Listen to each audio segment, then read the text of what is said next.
জুলাই অভ্যুত্থানে ক্ষমতাচ্যুত প্রধানমন্ত্রী শেখ হাসিনার বিরুদ্ধে মানবতাবিরোধী অপরাধের মামলার রায় নিয়ে প্রতিবেদন করেছে আন্তর্জাতিক বিভিন্ন গণমাধ্যম। ব্রিটিশ গণমাধ্যম বিবিসির বিশ্লেষণী প্রতিবেদনে বলা হয়, শেখ হাসিনার রায় বাংলাদেশ ও ভারতের মধ্যে কূটনৈতিক সম্পর্কের ক্ষেত্রে একটি গুরুত্বপূর্ণ পরীক্ষা হতে পারে।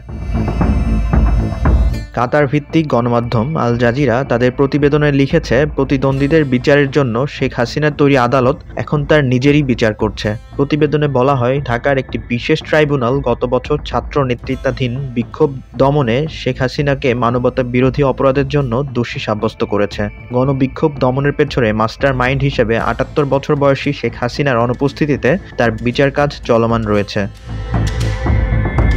গণবিক্ষোভ দমনের পেছনে মাস্টারমাইন্ড হিসেবে ৭৮ বছর বয়সী শেখ হাসিনার অনুপস্থিতিতে তার বিচার কাজ চলমান রয়েছে।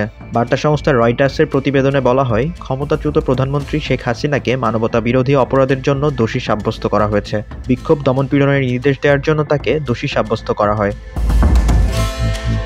রায়ের আগে শেখ হাসিনার সাক্ষাৎকার নিয়ে প্রতিবেদন তৈরি করেছে ভারতীয় গণমাধ্যম এনডিটিভি। আর পাকিস্তানি গণমাধ্যম দ্য ডনের প্রতিবেদনে বলা হয়, বাংলাদেশের একটি আদালত সোমবার ক্ষমতাচ্যুত প্রধানমন্ত্রী শেখ হাসিনাকে মানবতা বিরোধী অপরাধের জন্য দোষী সাব্যস্ত করেছে। ছাত্র নেতৃত্বাধীন গণ অভ্যুত্থানে দমন-পীড়ন নির্দেশ দেওয়ার জন্য তাকে দোষী সাব্যস্ত করা হয়। ছাড়া Anandabazar, Hindustan Times, Al Arabiya সহ বিভিন্ন গণমাধ্যমে রায় নিয়ে সংবাদ প্রচার করা হয়।